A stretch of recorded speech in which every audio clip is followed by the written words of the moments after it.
Hola nietecitos, ¿cómo están? Espero que estén bien. Yo estoy muy contenta, estamos estrenando nueva abuela. Miren, les puedo saludar ahora y hablando de saludos les mando un fuerte abrazo a Funioni 947, Vegeta YC4PZ y a Mangle Loquendero-2014. Muchas gracias por seguir aquí conmigo más que subs, yo los quiero como amigos, muchas gracias por pasarse a otro video y darme todo su tiempo, los adoro. Y tú si también quieres aparecer en los próximos videos como ellos te invito a suscribirte, darle like y comentar.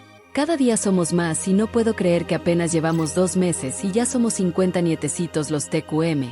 Pero sin más que agregar, vayan por sus audífonos y apaguen la luz porque estas son 5 creepypastas de zombies.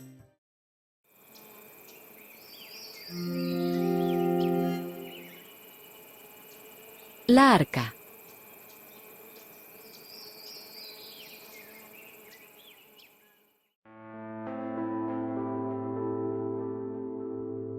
El Arca es una maravilla rota, un cilindro de 10 kilómetros girando en órbita para simular gravedad. Sus pasillos de mármol blanco, con vetas doradas, brillan bajo luces que imitan un amanecer eterno. Cúpulas de cristal muestran un cielo de estrellas, hermoso pero frío, como una jaula. Los jardines hidropónicos tienen enredaderas goteando agua, hojas verdes bajo lámparas ultravioletas que queman la piel. Los salones de banquetes, con fuentes susurrando, olían a rosas artificiales. Las suites tenían camas que se moldeaban al cuerpo, paredes que cambiaban de color. Todo era blanco, dorado, azul, como si fuéramos dioses. Pero los ecos huecos en los corredores gritaban que esto era una mentira. Éramos 2000, elegidos por nuestro ADN, sin defectos, sin enfermedades. Científicos, artistas, atletas, todos jóvenes. Los millonarios que pagaron la nave nos vendieron un sueño, repoblar un nuevo mundo, crear una humanidad superior. Pero ellos, con ojos codiciosos, nos trataban como peones. La nave tenía niveles, los superiores, sus palacios, los nuestros, lujosos pero fríos, los inferiores, llenos de tuberías y drones. Yo, Valeria, 24 años, bióloga de México, fui elegida por mis genes. Subí en 2045. Dejando una tierra enferma. El cambio climático había ganado, ciudades bajo el agua, tormentas mortales, cosechas perdidas. La vida era posible, pero los millonarios querían más. El Arca fue su escape. Le dije a mi madre que iba a trabajar en un laboratorio orbital, un proyecto para salvar la Tierra. No podía contarle la verdad, que me iba a una nave a mezclarme con otros para crear una nueva humanidad. Sus ojos brillaban de orgullo cuando me despedí, su cruz en mi cuello como un juramento. Pero mentí, y esa mentira me persigue, susurra en los silencios de esta nave. Cada noche, en mi suite con paredes como perlas, veía su rostro, rezando por mí, sin saber lo que hacía. La vida aquí era un espejismo. Banquetes con frutas que sabían a verano, conciertos holográficos, gimnasios que esculpían cuerpos perfectos. Pero nuestro propósito era claro: reproducirnos. Los millonarios organizaban eventos que llamaban mezclas genéticas, fiestas donde nos presionaban a participar.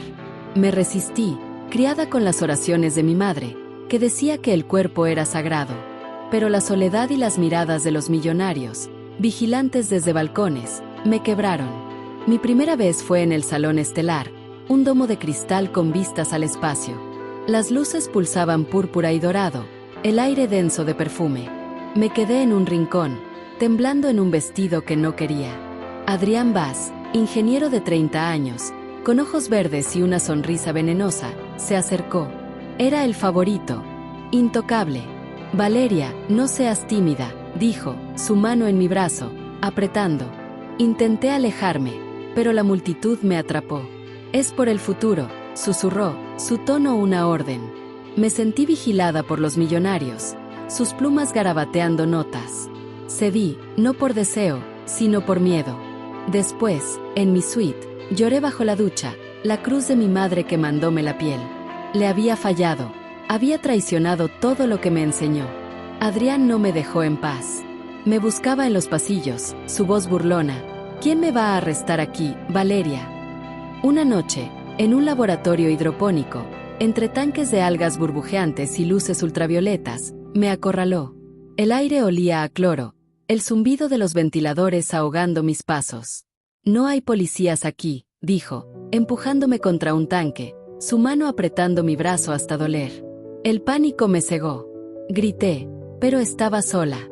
Agarré un cuchillo de poda y lo clavé en su hombro. La sangre brotó, caliente, y él retrocedió, maldiciendo. Corrí, su risa persiguiéndome. No dije nada, los millonarios lo protegían. Pero quería que pagara. Adrián tenía una tos persistente, una gripa que los médicos ignoraban. La nave está sellada, decían, aunque sus ojos estaban rojos, su piel pálida. Yo, la bióloga, lo noté, pero mi voz no importaba. Todo cambió en una fiesta en el salón estelar. Las luces pulsaban, las estrellas giraban en el domo. Adrián, en el centro, reía, rodeado de gente. Entonces, colapsó, convulsionó, sus ojos en blanco, y cayó, su copa estrellándose contra el mármol. El silencio fue un golpe. Por un instante, sentí que Dios había escuchado mis oraciones, que ese monstruo pagaba por lo que me hizo. Pero se levantó. Su piel era gris, sus ojos opacos, como vidrio sucio. No era Adrián. Lena, una violinista, lo abrazó, pensando que era un juego. Él la mordió en el cuello, la sangre salpicando la alfombra. Su grito rompió el aire. El pánico estalló. Adrián atacó a otro, sus heridas cerrándose como arcilla. Su rostro, antes arrogante, era una máscara rota. Verlo así, reducido a nada, fue justicia. El hombre que me hirió era un cascarón. Corrí. Los pasillos, antes impecables, eran un caos de sangre y cristales rotos. Las luces parpadeaban, sombras moviéndose solas. Los gritos se mezclaban con gemidos guturales. Me escondí en un elevador de servicio, el acero frío contra mi espalda. Los millonarios sellaron sus suites, pero el virus se extendió. Cada mordida creaba otro zombi. Me uní a Clara, una genetista, y otros sobrevivientes. Nos escondimos en los jardines hidropónicos, bajo luces que quemaban, entre enredaderas húmedas. Clara estudió el virus, pero un niño, hijo de un millonario, la mordió. La vi transformarse, sus ojos apagándose. Corrí, dejando a los demás. La culpa me aplasta, pero quería vivir. El arca es una tumba. Los pasillos están oscuros, la sangre seca en el mármol. Los jardines apestan a podredumbre, enredaderas sobre huesos. Los salones están llenos de zombis, sus gemidos resonando. Veo sombras. Lena, Clara, mi madre, su rostro deshaciéndose, sus ojos tristes porque le mentí. Trabajo científico, le dije, y ella rezó por mí. Pero la traicioné. Vine aquí a ser parte de este pecado. Es el virus o mi mente. La paranoia me consume. El silencio es lo peor, un vacío donde algo me observa, sabiendo que le fallé a mi madre, a la tierra. Mi fe está rota. Creí en la ciencia, pero también recé. La cruz de mi madre es una burla. Si Dios existe, nos juzgó. Si no, somos carne, y el virus es naturaleza. Escucho susurros, veo mi reflejo zombie, esperando. Estoy sentada en un cubículo de limpieza, rodeada de paredes de acero pulido que reflejan mi rostro demacrado como un espejo cruel. El aire huele a desinfectante y ozono, un aroma que no puede ocultar el hedor metálico de la sangre que se filtra por las rendijas de la puerta sellada. Mis dedos tiemblan sobre el teclado de una terminal de mantenimiento, una reliquia olvidada en este rincón del arca, el crucero espacial que prometía ser nuestro Edén. Mi nombre es Valeria Soto, tengo 24 años, y fui seleccionada por mis genes. Un ADN impecable, libre de defectos, un boleto para la utopía espacial. Pero esto no es un paraíso. Es una tumba. Grabo esto como una confesión, una disculpa a la tierra que abandonamos, un grito al vacío para decir que lo siento. Que todos lo sentimos. Que pagamos un karma colosal por nuestra arrogancia. Afuera, los pasillos de mármol sintético y cristal están manchados de sangre, y los que alguna vez fueron los mejores de la humanidad ahora son monstruos. No sé cuánto tiempo me queda, pero mientras pueda, hablaré. Porque si no lo hago, me perderé en la locura que acecha en el silencio.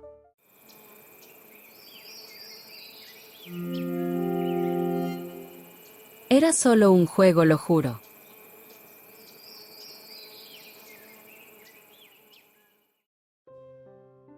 Soy Diego Salazar, el tipo detrás de Verdad Oculta MX, un canal de YouTube con 300,000 suscriptores que buscan la verdad detrás de las cortinas del poder. O al menos, eso era yo hasta hace unas semanas, cuando todo se derrumbó. Estoy grabando esto en una bodega abandonada en las afueras de Ciudad de México, con el olor a moho y metal oxidado metiéndose en mis pulmones. Afuera, la ciudad está cayendo, y no es una metáfora. Los muertos caminan, sus gemidos llenan las calles, y yo sé quién los creó. Intenté advertirles, pero me silenciaron. Si este video llega a ustedes, es porque logré subirlo antes de que me encuentren. Pero si no me creen, si piensan que esto es otro de mis juegos, entonces ya es demasiado tarde. Aquí va mi confesión, cómo descubrí la cepa zombie, cómo intentaron cubrirlo, y cómo arriesgué todo para mostrar la verdad. Todo empezó hace 3 meses, en abril de 2025. Estaba revisando foros oscuros de Internet, los rincones donde los hackers y los filtradores se esconden, cuando encontré un hilo en un servidor anónimo. Hablaba de Proyecto Lázaro, un experimento en un laboratorio secreto en Querétaro, financiado por una farmacéutica global y respaldado por el gobierno.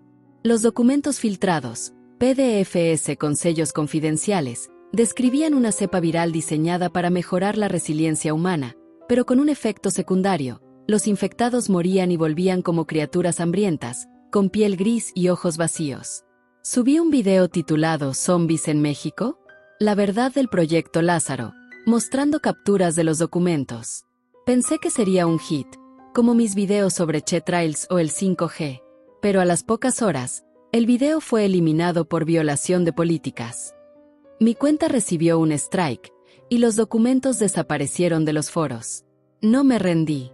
Contacté a mi fuente, un hacker apodado Sombra-404, que me envió más pruebas, correos internos de la farmacéutica, grabaciones de audio de científicos discutiendo pruebas de campo, y un video borroso de una celda donde un hombre, atado a una camilla, convulsionaba antes de levantarse con la piel ceniza y los ojos opacos. Subí otro video, esta vez en una plataforma alternativa, pero la narrativa oficial ya estaba en marcha. Los noticieros decían que las filtraciones eran desinformación generada por IA, un truco para desestabilizar al país. En X, influencers y bots repetían la historia. Esos videos son falsos, puro de fake.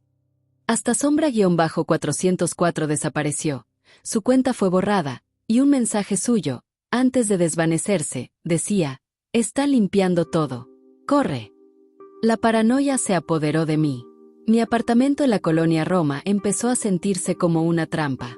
Notaba camionetas negras estacionadas frente a mi edificio, tipos con gafas oscuras mirando mi ventana. Mi teléfono vibraba con notificaciones de cuentas anónimas. «Para, o te callamos». Pero yo no soy de los que se rinden.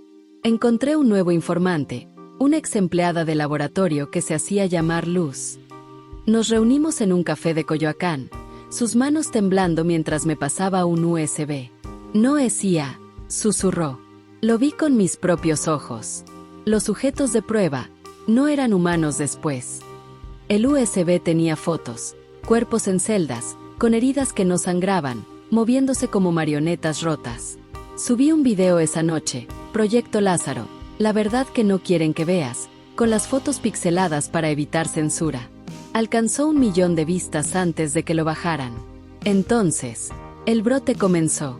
Primero, fueron noticias aisladas, ataques violentos en Querétaro, disturbios en hospitales. Los videos en X mostraban caos, gente corriendo, figuras tambaleantes persiguiéndolos, sangre en las banquetas. El gobierno decretó cuarentena, culpando a un virus desconocido, pero los militares sellaron carreteras, y los noticieros repetían: «Es IA, no crean los rumores». Yo sabía la verdad. Luz me llamó, su voz quebrada. «Escaparon. Los sujetos de prueba están libres». Horas después, su número dejó de funcionar. Subí un video en vivo desde mi apartamento, mostrando clips del brote y gritando: «No es IA, es el Proyecto Lázaro». Pero mi señal se cortó, y mi canal fue suspendido por incitar al pánico. No podía quedarme quieto. Si el mundo iba a caer, lo grabaría con mis propias manos. Empaqué mi cámara, un dron y una mochila con comida y agua, y me fui al epicentro, Querétaro.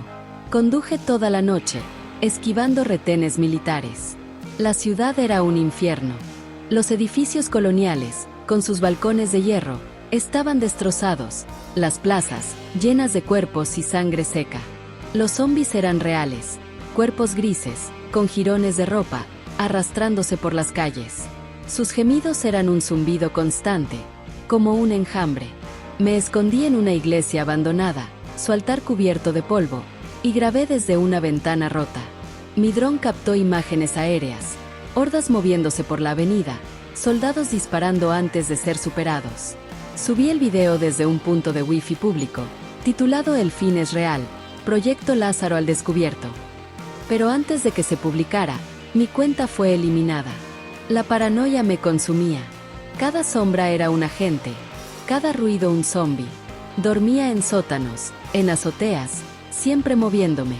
Encontré a un grupo de sobrevivientes en un supermercado saqueado, pero no confiaban en mí. «Eres el loco de YouTube», dijo uno, apuntándome con un tubo. Intenté explicarles, pero huyeron cuando los zombis rompieron las puertas. Grabé el ataque, mi cámara temblando mientras un zombi, una mujer con un uniforme de enfermera roto, me miraba con ojos vacíos. Corrí, pero la culpa me aplastaba. Mis videos habían ayudado o solo habían sembrado caos. Ayer, me encontraron. Estaba en un callejón, revisando mi cámara, cuando una camioneta negra frenó. Hombres armados, sin insignias, me rodearon. «Para de grabar, Salazar», dijo uno, su voz fría. Me quitaron la cámara, el dron, todo. Pensé que me matarían, pero me dejaron ir, con una advertencia. Di que fue un juego, o no sales vivo. No sé si eran del gobierno, la farmacéutica, o algo más grande. Volví a la Ciudad de México, a esta bodega, con un teléfono prestado. Grabé un último video, subido hace unas horas. En él, sonrío, nervioso, y digo, oigan, todo lo de las últimas semanas, era un ARG, un juego para el canal. Me tomaré un break de redes, pero pronto vuelvo. Mentí. Lo hice para sobrevivir, para que no me persigan. Pero no volveré. La ciudad está cayendo. Desde esta bodega, veo las luces apagándose, escucho los gemidos acercándose. Los zombies no son IA, no son un juego. Son reales, creados por hombres que jugaron a ser dioses. Intenté mostrar la verdad, pero el mundo no quiso escuchar. Si este video llega a ustedes, guárdenlo. Pregúntense, ¿fue real o solo el delirio de un conspiracionista? No tengo respuestas. Solo sé que no quiero ser uno de ellos, un cascarón sin alma. Si me encuentran, si no subo más, sepan que lo intenté.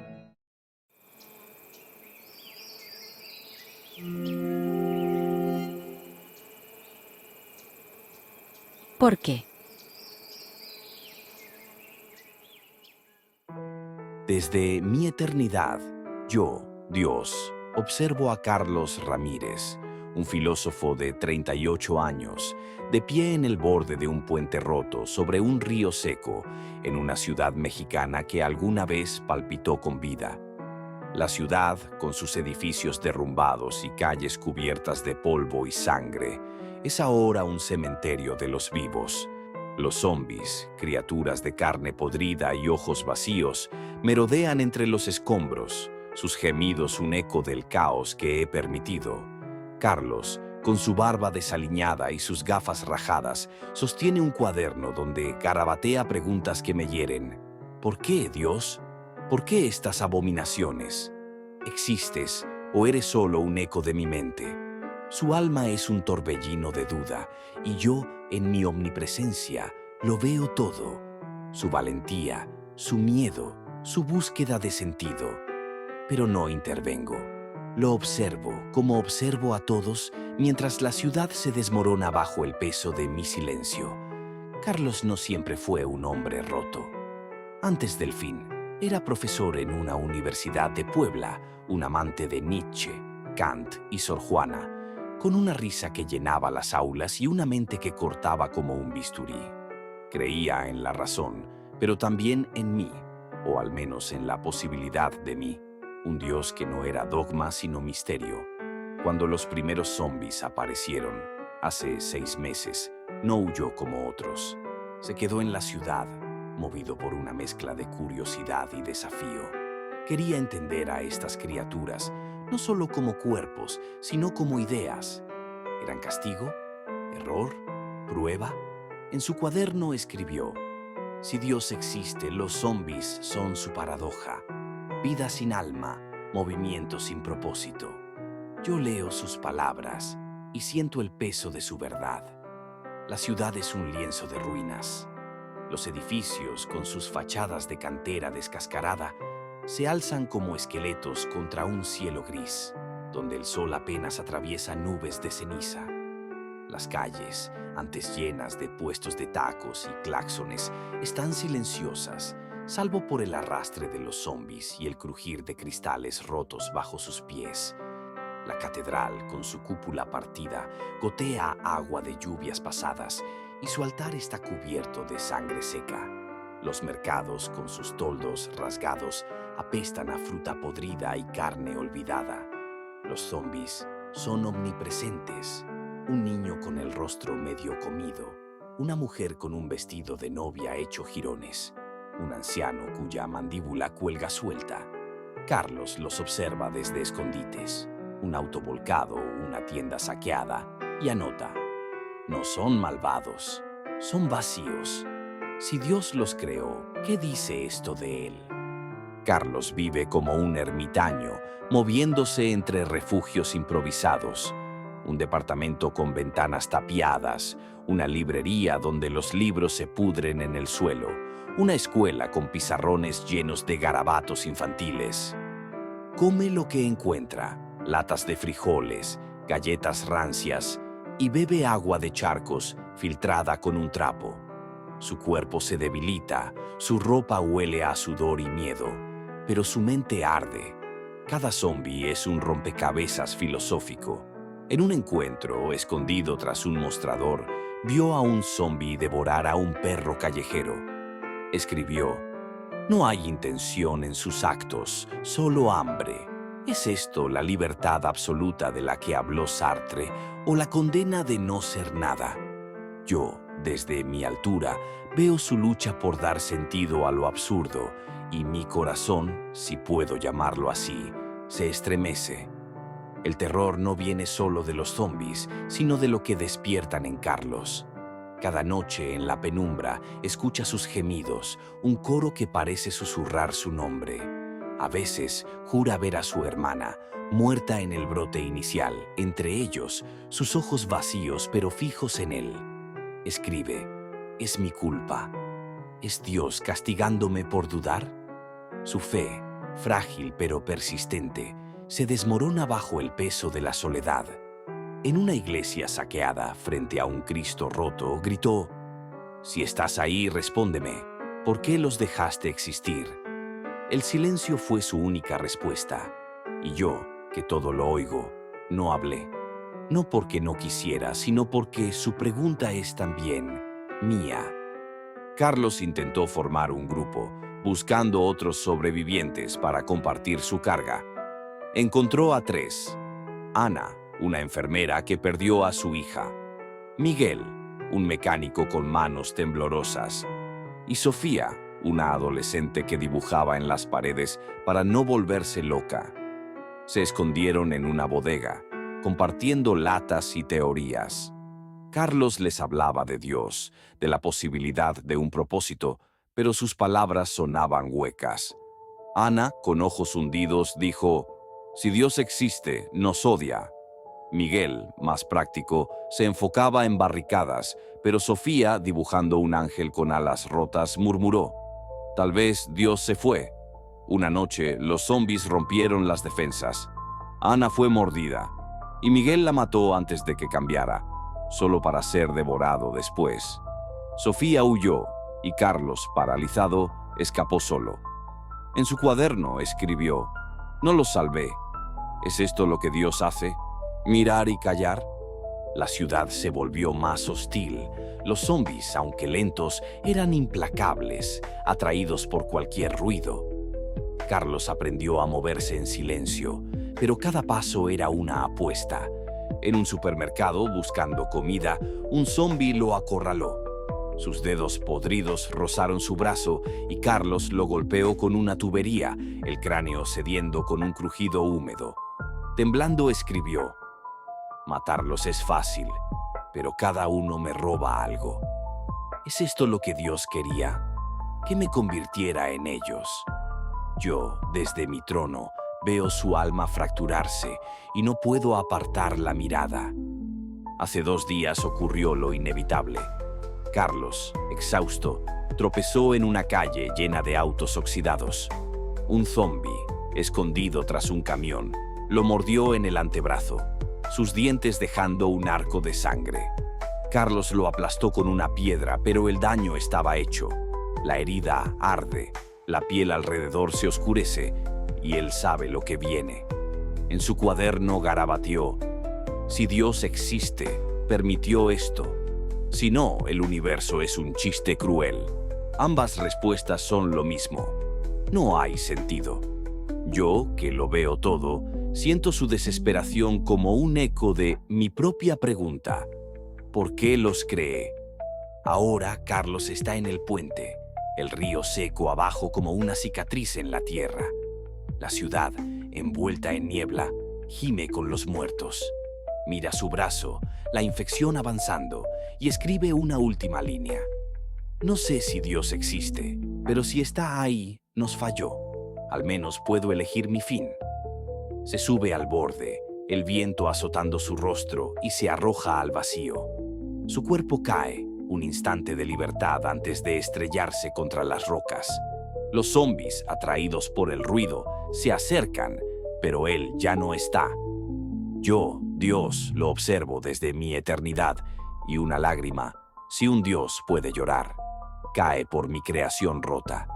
¿Qué te puedo decir, hijo mío? A veces Dios comete errores. Creé la vida, el amor, la duda, pero también estas criaturas, un desliz en mi infinito. Quise hablarte, guiarte, pero tu corazón tan brillante no podía oírme. Carlos Ramírez, filósofo, buscador de verdad, yace roto, y yo, en mi omnipresencia, sigo mirando, preguntándome si él tenía razón.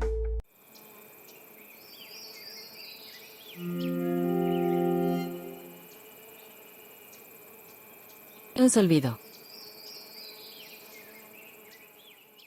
La iglesia de San Miguel, un pequeño templo de adobe y piedra en un pueblo olvidado de México, donde el polvo del camino se mezcla con el aroma de las bugambilias.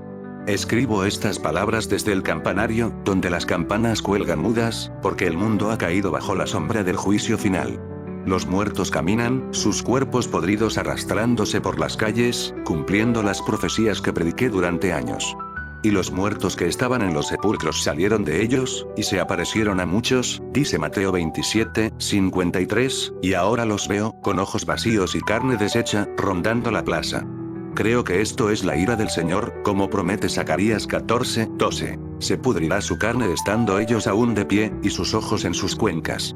He reunido a un grupo de fieles, los últimos de este pueblo, para esperar el rapto, cuando los muertos en Cristo resucitarán primero y los vivos serán arrebatados a las nubes, como dice 1 Tesalonicenses 4:16-18. Pero en las noches, cuando el silencio pesa más que los gemidos de los monstruos, una duda me carcome. ¿Y si Dios nos ha abandonado? Escribo esto como mi testimonio, para que, si fallamos, alguien sepa que intentamos ser dignos. Todo comenzó hace 10 días, un domingo al amanecer. Predicaba en la misa matutina, mi voz resonando en el templo fresco, con sus bancos de madera pulida y el olor a incienso flotando entre los vitrales. Hablaba de Zacarías 14:12, de la plaga que castigaría a los enemigos de Dios, cuando un grito atravesó las puertas. Corrí a la entrada, mi sotana ondeando, y vi a Doña Rosa, la vendedora de tamales, desplomada en la plaza. Un hombre o lo que fue un hombre estaba sobre ella, sus dientes hundiéndose en su brazo. Su piel era gris, como ceniza húmeda, y sus ojos eran pozos lechosos. La sangre manchaba el empedrado, y otros como él emergían de los callejones, del panteón al otro lado del pueblo, con cuerpos que se deshacían pero seguían avanzando. Recorre Lucas 10:18. He visto a Satanás caer como un rayo del cielo. Esto era su obra, el diablo desatado antes del fin. Grité a los fieles que se refugiaran en la iglesia. Algunos obedecieron. Juan, el panadero, con sus manos aún dolidas de amasar. María, la maestra de la escuela, con su Biblia gastada. Los 5 niños huérfanos que cuidaba, con ojos grandes y asustados. Y don Luis, un anciano que apenas caminaba pero se aferraba a su rosario. Otros corrieron a sus casas, y sus alaridos se apagaron en la distancia. Cerramos las puertas de madera, reforzándolas con bancos y una cruz de hierro del altar. Afuera, los muertos golpeaban, sus uñas rascando como un coro de insectos. Dentro, el templo era un refugio frágil. Los vitrales temblaban, proyectando santos de colores sobre el suelo, y la luz del sol se filtraba roja, como un presagio de sangre. Convencí a los sobrevivientes de que éramos los elegidos, que debíamos esperar el rapto. No todos dormiremos, pero todos seremos transformados, en un abrir y cerrar de ojos, a la final trompeta, cité de 1 Corintios 15, 51, 52. Les dije que el Señor descendería con voz de arcángel, como promete 1 Tesalonicenses 4, 17, y nos llevaría a las nubes para estar con él. Rezábamos sin cesar, el rosario llenando el aire, mientras los gemidos de los muertos se colaban por las rendijas. Juan trajo pan duro de su tienda. María enseñaba a los niños salmos para calmarlos, su voz temblando pero firme. Don Luis, sentado junto al altar, murmuraba oraciones, su rostro arrugado iluminado por las velas. Yo leía la Biblia, buscando respuestas, pero cada noche, solo en el campanario, miraba el crucifijo y sentía un vacío. ¿Por qué no sonaba la trompeta? ¿Éramos dignos? Los muertos no eran simples cadáveres. Cumplían la profecía de Zacarías. Su carne se pudría en pie, colgando en jirones. Sus ojos se derretían en cuencas negras. Sus lenguas eran trapos hinchados. Pero no caían. Mordían, y los mórdidos se levantaban, sus rostros torcidos en hambre. Vi a Doña Rosa entre ellos, su rebozo manchado de sangre, sus manos arañando la puerta. Grité Mateo 27, 53, que los muertos salieron de los sepulcros, pero María, con lágrimas, me desafió. Padre, ¿y si no es Dios? ¿Y si es solo un castigo sin sentido? Su pregunta era un cuchillo. Siempre creí que el Señor purgaría la tierra, tomando a unos y dejando a otros, como dice Mateo 24, 40, 42. Pero, ¿y si nos dejó a nosotros? Organizamos turnos para vigilar desde el campanario, donde el viento traía el olor a podredumbre de la plaza. La escena era un infierno. Cuerpos tambaleándose bajo el sol, el panteón escupiendo más muertos cada día, sus cruces torcidas como dedos rotos. Juan juró ver a su hermano, muerto hace años, entre ellos, su rostro medio comido pero reconocible. Cité 1 Corintios 15, 53, que los muertos resucitarán incorruptibles, pero estos no eran santos. Eran demonios, y nuestra fe nos salvaría. Les dije que la iglesia era nuestro refugio, que debíamos esperar la purga de la tierra, que el Señor nos transformaría, como promete 1 Tesalonicenses 4, 17. Pero la vida en el templo era un calvario. El pan se agotó, y los niños lloraban de hambre, sus voces resonando en las bóvedas. María dejó de enseñar, sus ojos fijos en los vitrales, como si esperara ver al Señor descender. Don Luis enfermó, su tos seca recordándome a los muertos. Yo predicaba cada día, mi voz quebrándose, prometiendo el rapto, pero las dudas crecían. Una noche, subí al campanario y miré la Biblia, abierta en Mateo 24, 40, 42. Uno será tomado, y el otro será dejado. ¿Quiénes éramos nosotros? ¿Los tomados o los olvidados? Pensé en mi vida, los sermones, las confesiones, las promesas de salvación. Siempre creí que Dios era la clave, que la fe nos elevaría. Pero, ¿y si la plaga no era su juicio, sino su abandono? Ayer, la puerta se dio. Un crujido partió el silencio, y los muertos entraron, sus cuerpos podridos llenando el templo. Juan intentó detenerlos con un candelabro, pero lo derribaron, sus dientes hundiéndose en su carne. María empujó a los niños al baptisterio, pero los gemidos la alcanzaron. Don Luis, demasiado débil, se quedó en el altar, su rosario cayendo al suelo. Corrí al campanario, bloqueando la escalera con un armario. Ahora estoy solo, escribiendo en un cuaderno que guardaba para sermones. Los muertos golpean abajo, sus uñas rascando la madera. Miro el cielo, esperando la trompeta, el arco de luz que nos lleve. Debo creer, que somos los elegidos, que la tierra será purgada y nosotros transformados. Pero la duda me susurra. ¿Y si Dios no viene? ¿Y si la fe no basta? La Biblia dice que los fieles serán salvados, pero este silencio, este hedor, estos gemidos me hacen preguntarme si la salvación es para nosotros. Si alguien encuentra esto, rece por nosotros. Intentamos ser dignos.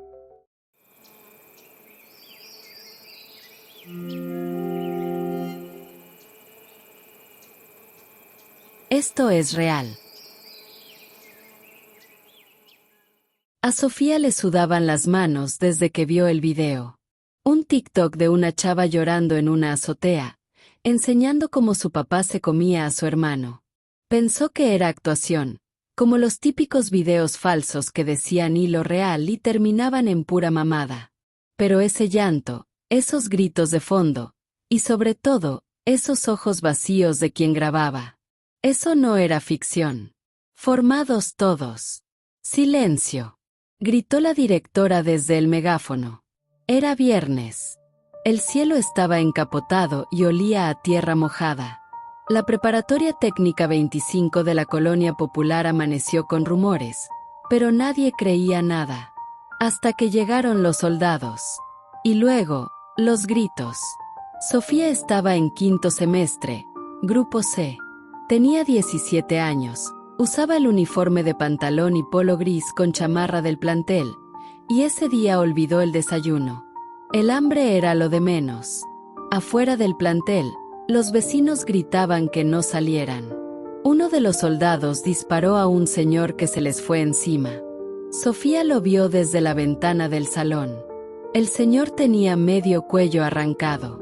Las autoridades dijeron que era un virus. Un experimento fallido. Otros que era una invasión. La neta, nadie sabía. Solo sabían que si te mordían, cambiabas. Que dolía. Que los mordidos chillaban mientras se les caía la piel como papel mojado. Los profesores encerraron a los grupos en las aulas. Sofía estaba con 12 compañeros. María del Carmen lloraba sin parar. Jorge intentaba hacer TikToks y se reía, aunque temblaba. Nadie tenía señal. Nadie podía salir. Y entonces tronó el primer vidrio. El laboratorio de química estaba al fondo del pasillo. Alguien o algo rompió la ventana. El prefecto Omar corrió a ver, pero no regresó. Se escucharon gritos. Los profesores corrían en el patio como gallinas sin cabeza. Unos chicos del primer piso saltaron la barda y escaparon. Uno cayó mal y se rompió la pierna. Los demás siguieron corriendo. Sofía los vio desde su pupitre, mientras se mordía la manga de la chamarra para no gritar. Después llegó el silencio. Un silencio que pesaba, como si todos contuvieran la respiración al mismo tiempo. Hasta que algo empezó a golpear la puerta del salón. No era fuerte, era lento. Como si quien golpeara no tuviera prisa, ni conciencia. Como si no supiera lo que hacía. ¿Y si es el profe?, dijo Natalia. ¿Y si no?, respondió Sofía. El pomo comenzó a girar. Las sillas volaron hacia la puerta para trabarla. No duró mucho. Los gritos no se hicieron esperar. El profesor Ramiro apareció con la mandíbula colgando. Sus ojos estaban blancos. No dijo nada. Solo empujó. Atrás de él, otros 3 alumnos del segundo semestre. O lo que quedaba de ellos. Yo me encargo. Por mi morra, gritó Brandon, el típico güey mamado del salón, antes de lanzarse con un escritorio. No duró ni 5 segundos antes de que lo tiraran al suelo. Corrieron. El salón se volvió caos. María del Carmen se tropezó y no se levantó. Sofía la miró. Los demás la empujaban, la pisaban, corrían. Ella dudó. Solo un segundo. Pero suficiente para escuchar cómo le rompían el cuello a su amiga. El pasillo estaba lleno de cuerpos. Unos se movían, otros no. Sofía corrió escaleras abajo. Jorge iba detrás de ella. Llegaron a la dirección. Se encerraron. ¿Qué es esto?, preguntó Jorge, casi sin aire. No sé, no sé, no sé. Sofía lloraba. Un golpe. Esta vez del otro lado. Ya no hay recreo, ¿verdad? Jorge rió. Una risa rota. Sofía también rió. ¿Era eso o volverse loca? La puerta no resistió. Entraron. Gente que habían visto en los honores del lunes. Sus compañeros. Sus maestros. Uno de ellos tenía el gafete de la directora colgando de un hilo de carne. Sofía y Jorge escaparon por la ventana. Cayeron en un bote de basura. Se rasparon, se golpearon, pero estaban vivos. Por ahora. Corrieron por la calle. La colonia era un infierno. Carros chocados, cuerpos caminando, niños solos. Una señora gritaba que su hija no despertaba. Una camioneta atropelló a alguien y no se detuvo.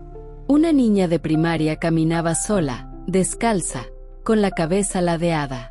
Llegaron a una tienda Oxxo. Cerrada. Jorge rompió la puerta con una piedra. Van a venir. Nos van a escuchar, dijo Sofía. Ya nos están siguiendo. Se encerraron en la bodega. Pusieron cajas en la entrada. Adentro olía a humedad y a miedo. ¿Tienes papás?, preguntó Jorge. Mi mamá trabaja en el centro. No contesta. Mi papá se fue hace años. Yo tampoco tengo a nadie. Se quedaron en silencio. Solo se escuchaba el tic-tic-tic del refrigerador de bebidas. Sofía miró su celular. Sin señal. La pantalla con 3% de batería. Nos vamos a morir, ¿verdad? Sí. Pero no hoy. Afuera, los pasos. Lentos. Inevitables. La puerta crujió. Jorge la sostuvo. Con todas sus fuerzas. Sofía buscó algo. Una escoba rota. La puerta cayó. El primero que entró fue un niño. Tenía una mochila de Paw Patrol. Le faltaba un ojo. Sofía gritó. Jorge lo empujó. No bastó. Los demás entraron. Sofía gritó su nombre. Jorge no respondió. Cayó bajo una masa de cuerpos podridos. Sofía corrió. Por entre estantes. Tropezó. Golpeó. Gritó. Subió al refrigerador. Saltó al techo falso. Se escondió entre cables y tuberías. Se cubrió la boca. Escuchó cómo se lo comían. No lloró. No aún. Cayó la noche. Nadie la encontró. Pasaron horas. O días. El hambre. El frío. El miedo. Cuando salió, el mundo ya no era el mismo. Caminó entre cadáveres. Algunos vivos. Otros no. Una grabación sonaba desde un coche. Si usted aún está con vida, busque refugio en el deportivo de la colonia. Sofía caminó hacia allá.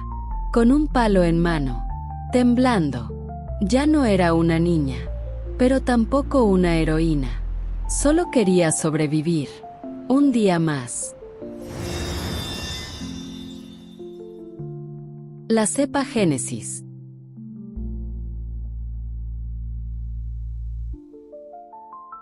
Me llamo Elena Ruiz, y creo que destruye el mundo.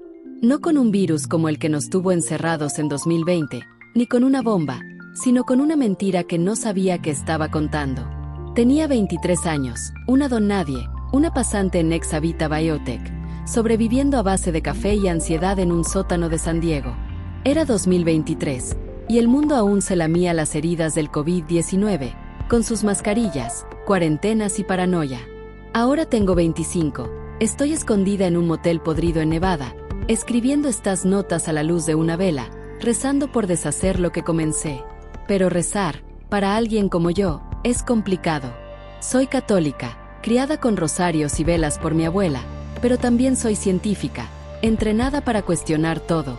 Esa dualidad me carcome mientras escribo, mientras trato de entender si fui yo quien rompió el mundo o si Dios me dejó hacerlo.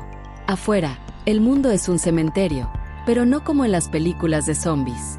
Las cosas que hay ahí no están muertas. Son peores. Y yo ayudé a crearlas. Todo empezó en los coletazos del COVID, cuando la desconfianza en las farmacéuticas y los gobiernos estaba en su apogeo. Nexavita Biotech prometía vencer a la muerte misma, un eslogan que calaba hondo tras millones de muertes en hospitales colapsados. Su meta era la inmortalidad, un suero para curar el envejecimiento, las enfermedades, el declive humano. Yo era una estudiante de biología con deudas y un talento para secuenciar proteínas, una pieza insignificante en su maquinaria. Mi trabajo era rutinario: pipetear muestras, limpiar placas de Petri, registrar datos para los científicos de verdad. Pero quería más. Quería importar, dejar una marca en un mundo que el COVID había dejado tambaleante. Crecí en una familia católica, yendo a misa los domingos, rezando el rosario con mi abuela cada noche. Ella decía que la ciencia era un don de Dios, una forma de entender su creación. Pero en la universidad, aprendí a dudar, a buscar pruebas, a no aceptar nada sin datos. Me enamoré de la biología, de su lógica implacable, de cómo cada célula seguía reglas que podíamos descifrar. Sin embargo, nunca dejé de rezar.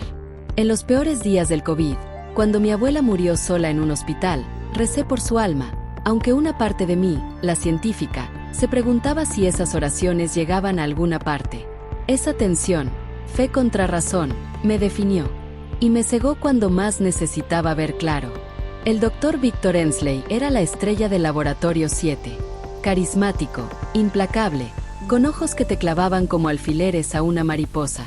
Lideraba el proyecto Génesis, un programa clasificado para redefinir la resiliencia humana.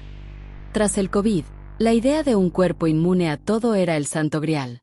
Escuché rumores en la sala de descanso, un suero que regeneraba células, que nos hacía indestructibles. Sonaba a ciencia ficción, pero Ensley te hacía creer. Un día me notó, encorvada sobre una centrífuga, y dijo: Elena, estás desaprovechando tu potencial. ¿Quieres ver el futuro? Debí haber dicho que no. Me llevó al círculo interno, un equipo de 5. Estaba la doctora Priya Anand, una neurobióloga que hablaba en acertijos, el doctor Marcus Tate, un genetista con mal genio, y 2 más que no duraron. Ensley nos vendió una historia.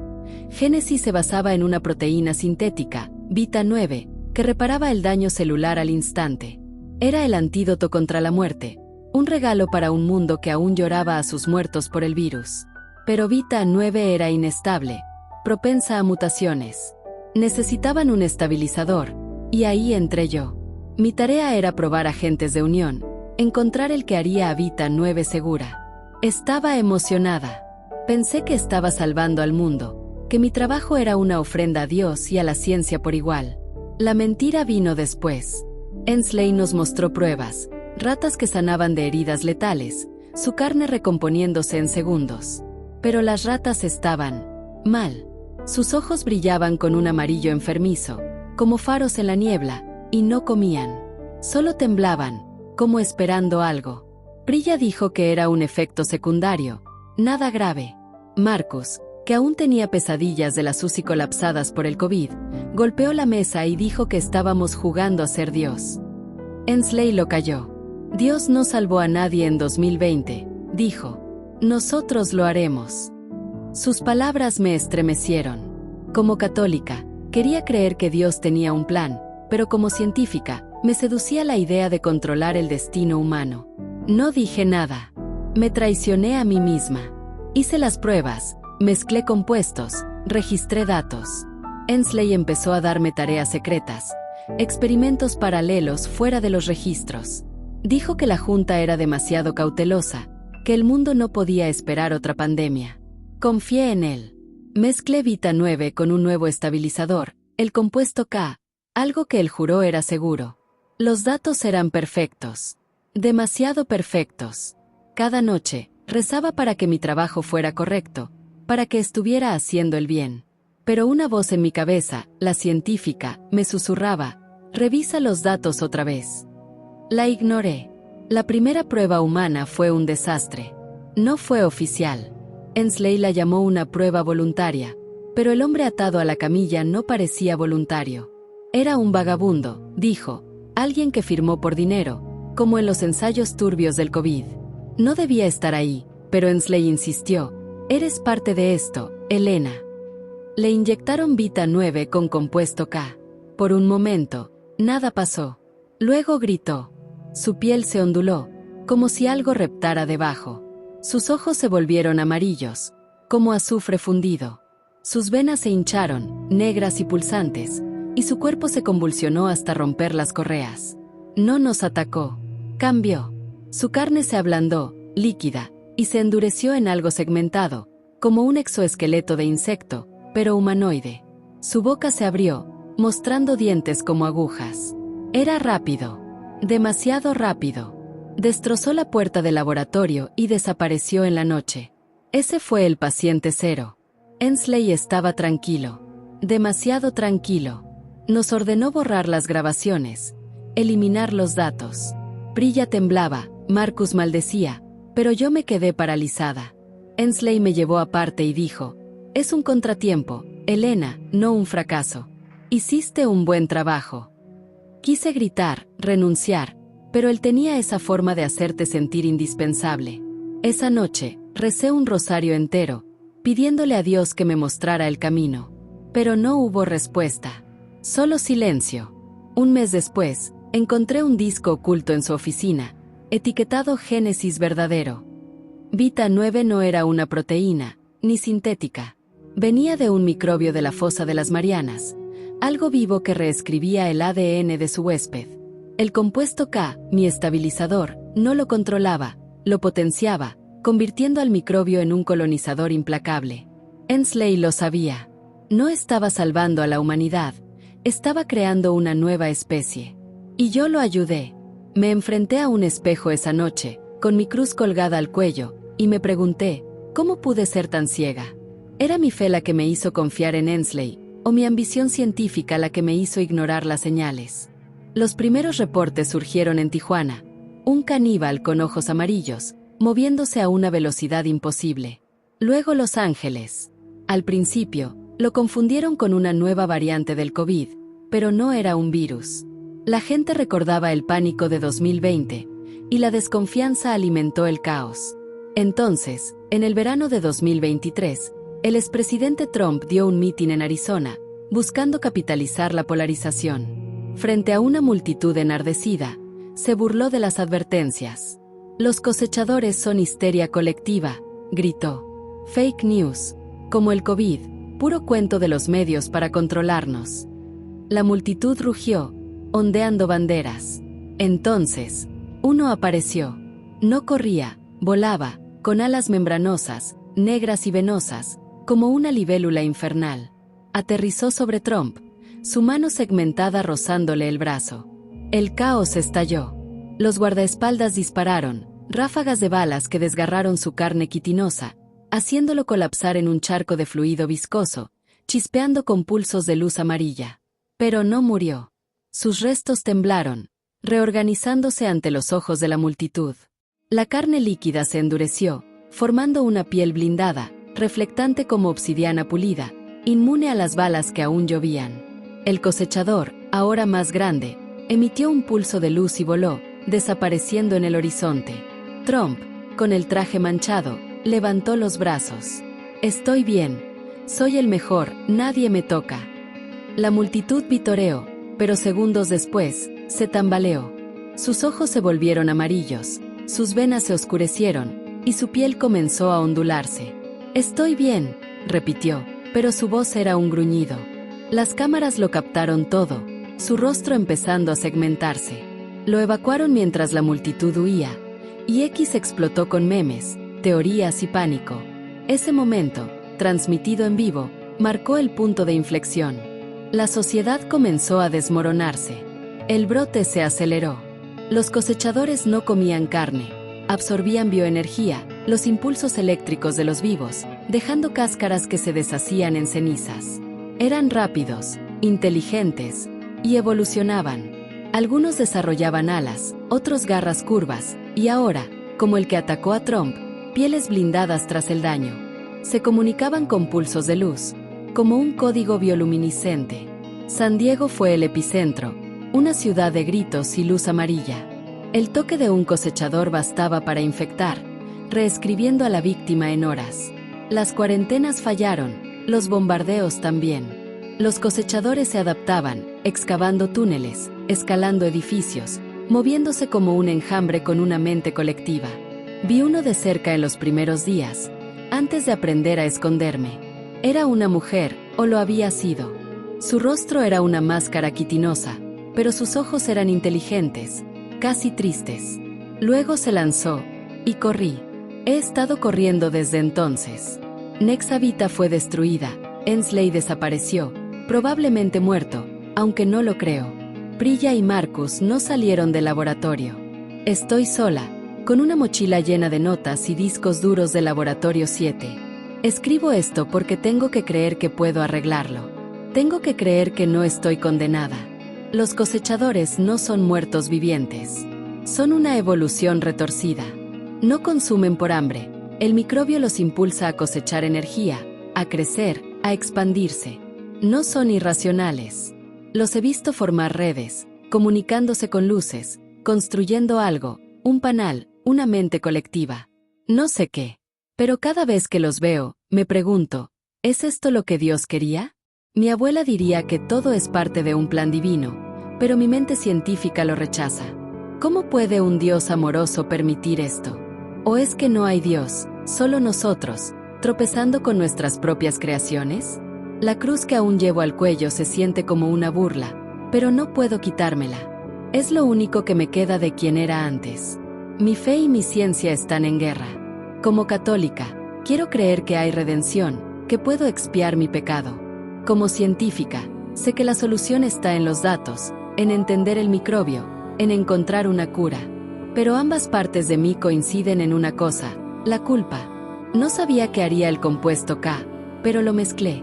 Confié en Ensley cuando debí cuestionarlo. Quería ser importante, y ahora el mundo es cenizas. Estas notas son mi confesión, mi mapa, mi esperanza. He estado estudiando el microbio, reconstruyendo su estructura con datos robados. Es un colonizador, un plano vivo que reescribe a su huésped para satisfacer sus necesidades. Si puedo entenderlo, tal vez pueda detenerlo. Tal vez pueda crear un antídoto, no contra la muerte, sino contra esto. Estoy en un motel en Nevada.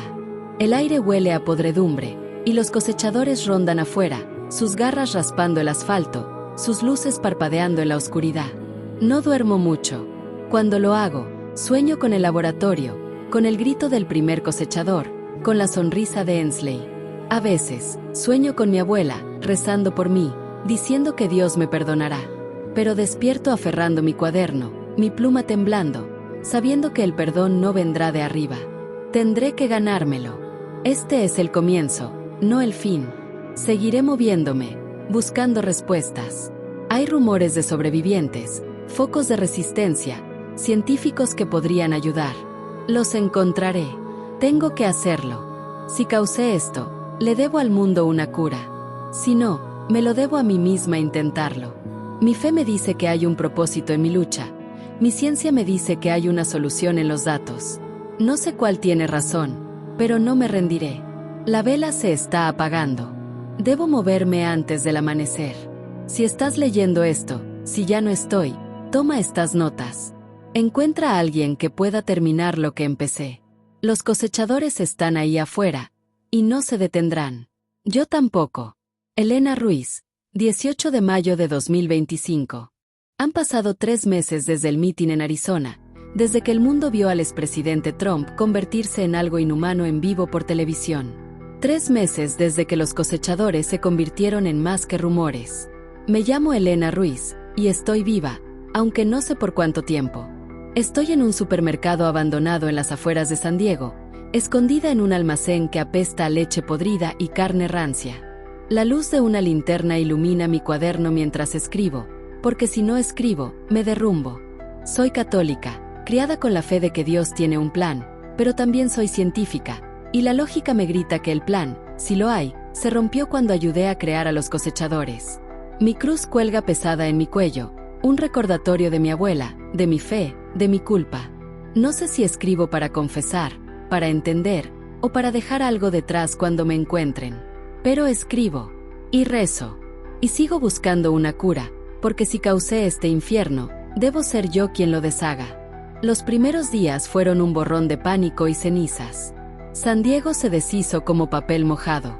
El mitin de Arizona fue el disparo de salida. Después de que Trump colapsará, Con sus ojos amarillos y su piel ondulante, X se llenó de videos granulados de cosechadores atacando en Tijuana, Los Ángeles, Phoenix.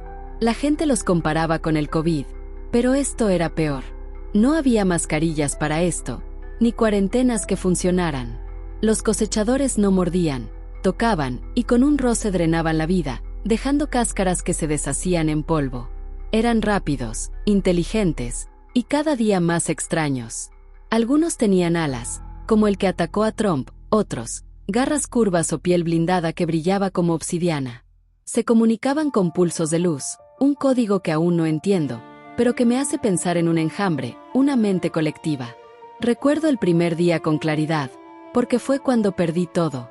Estaba en el apartamento que compartía con mi compañera de cuarto, Carla, una enfermera que había visto lo peor del COVID.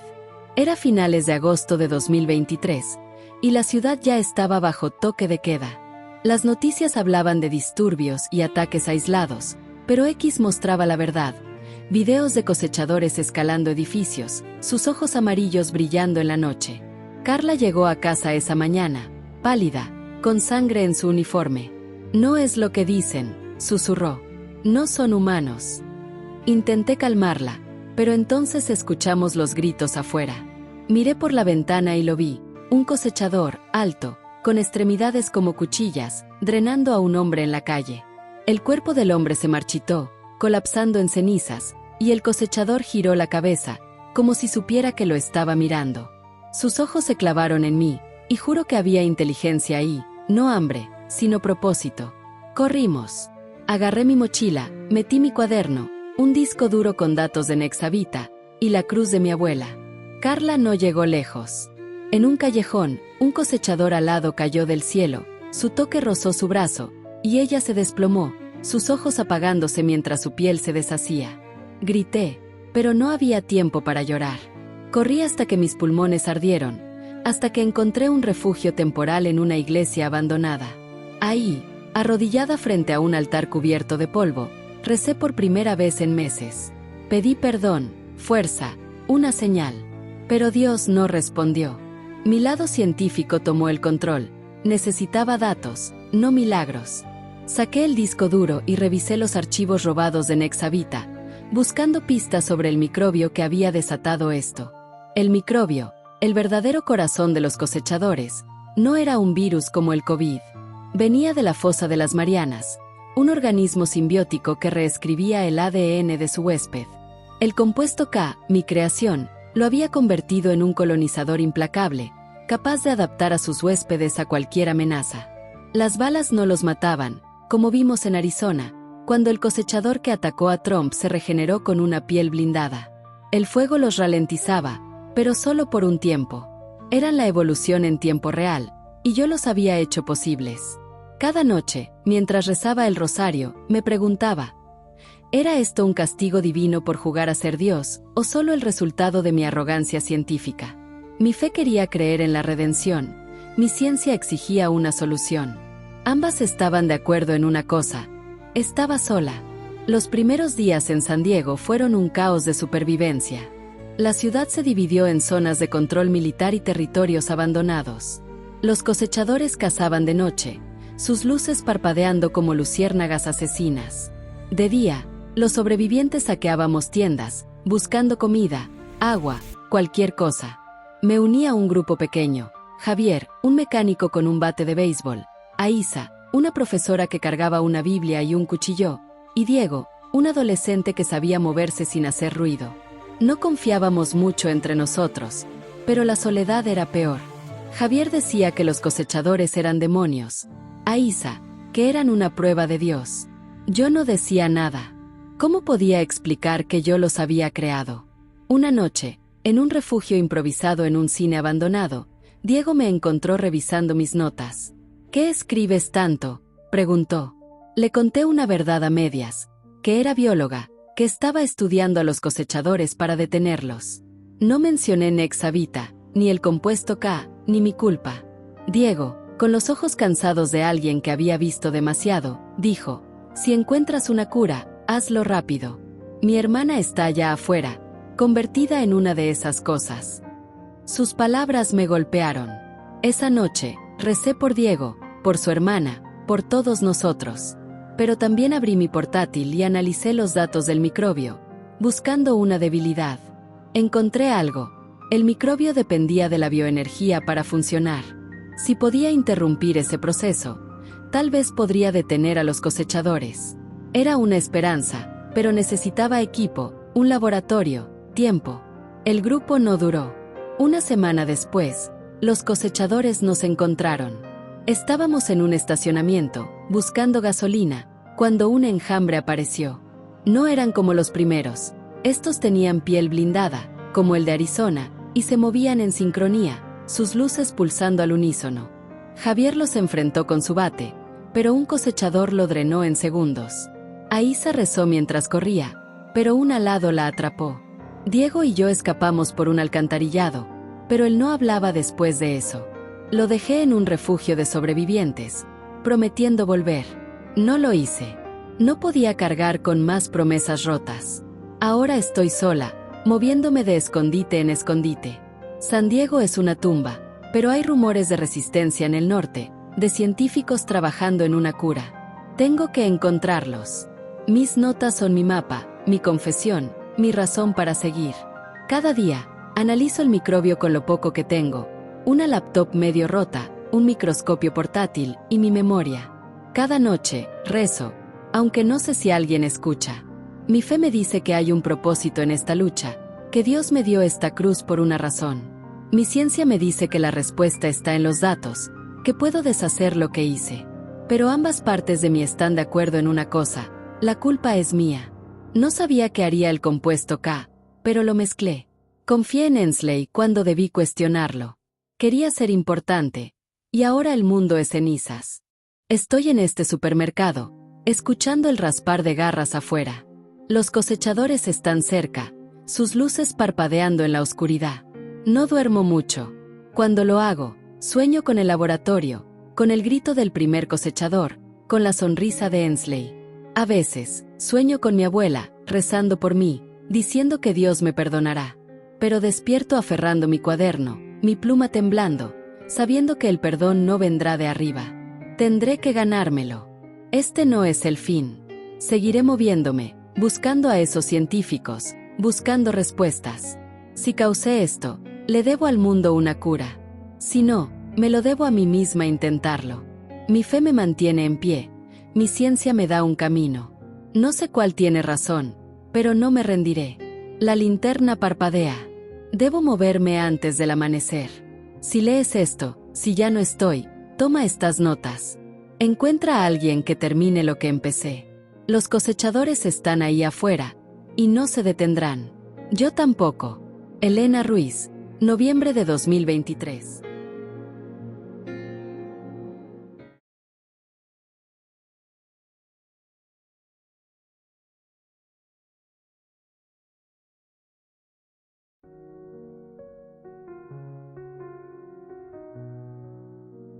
Las esposas me aprietan las muñecas, el metal oxidado raspando mi piel, mientras estoy encorvado en la parte trasera de la camioneta de la Policía Federal. El calor de Tijuana es sofocante, incluso de noche, y el sudor me corre por la cara, mezclándose con el polvo que entra por las rendijas. Mis manos están atrapadas detrás de la espalda, los dedos entumecidos, y el olor a gasolina y metal caliente llena el aire.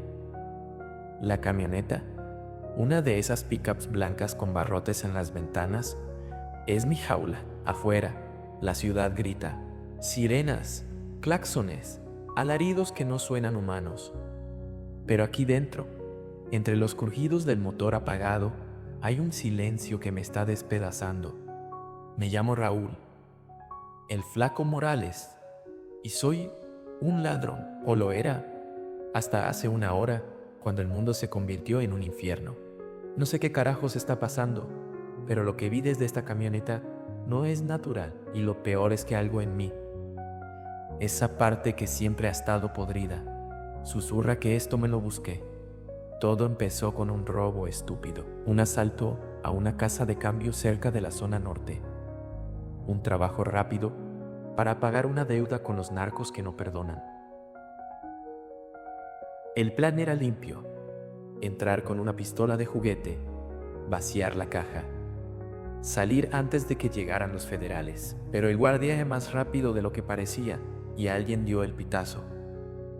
Antes de darme cuenta, estaba corriendo por un callejón, con el corazón en la garganta y las sirenas detrás. El oficial Guzmán, un federal con bigote recortado y ojos de piedra, me atrapó.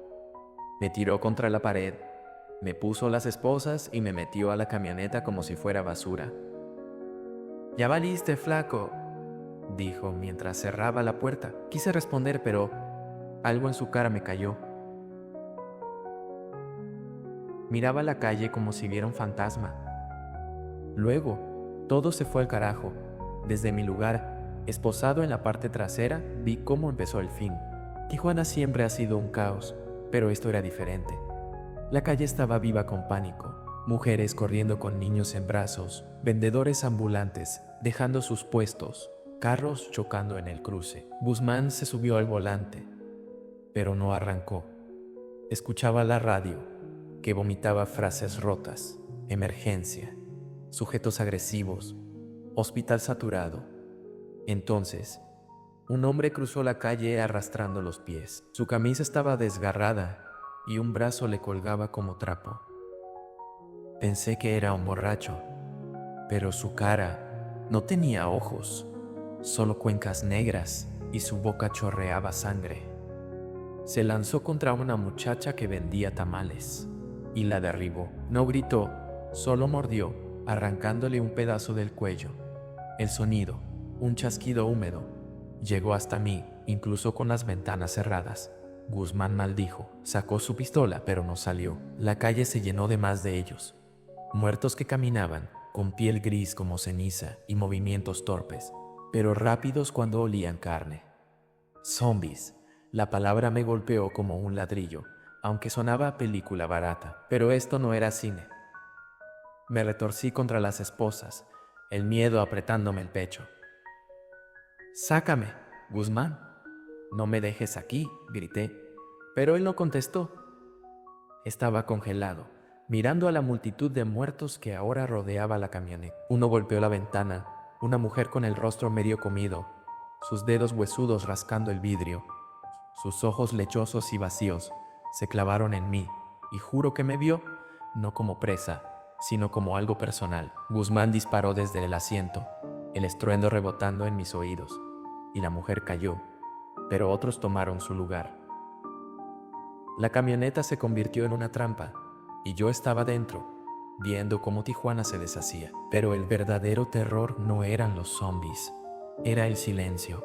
Entre los disparos, los alaridos, el crujir de los huesos, había pausas de quietud absoluta, como si la ciudad estuviera muerta y yo fuera el último en notarlo. Y en esos silencios sentía algo observándome, no desde afuera, sino desde dentro de mi cabeza.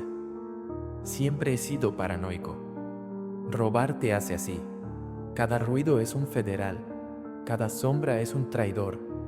Pero esto era otra cosa. Mientras los zombies golpeaban la camioneta, sus uñas dejando rayas en el metal, empecé a ver cosas que no tenían sentido. Sombras que se movían sin cuerpos. Rostros en la multitud que conocía. Mi padre, al que dejé morir en un hospital porque no pagué sus medicinas, estaba ahí, con la piel podrida, señalándome. La niña que atropellé hace años, un accidente que juré olvidar, apareció entre los zombies, su vestido sucio y sus ojos vacíos fijos en mí. «No es real», me repetía, pero mi respiración se aceleraba y las esposas me apretaban como si quisieran recordarme que no había escape. El dolor en mis muñecas era lo único que me anclaba, pero incluso eso empezaba a sentirse lejano. Guzmán no resistió mucho, intentó pedir refuerzos, pero la radio solo escupía estática.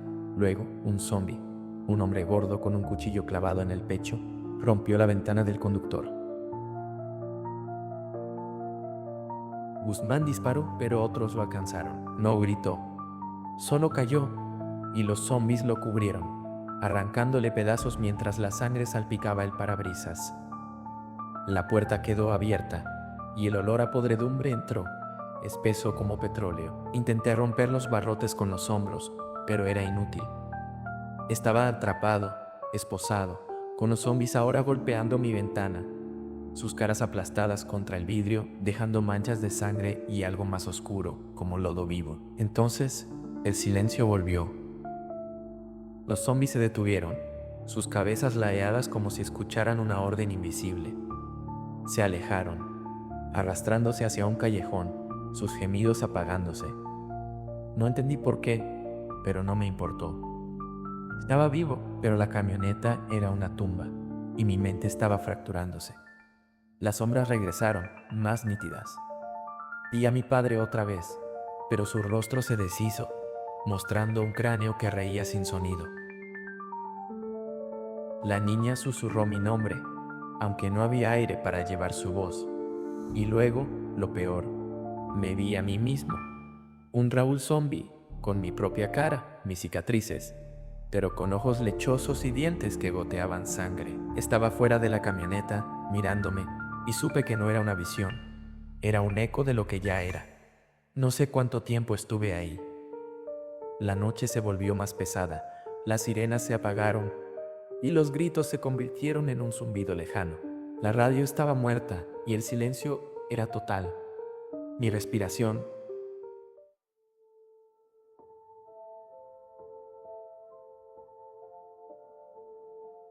era rápida y entrecortada.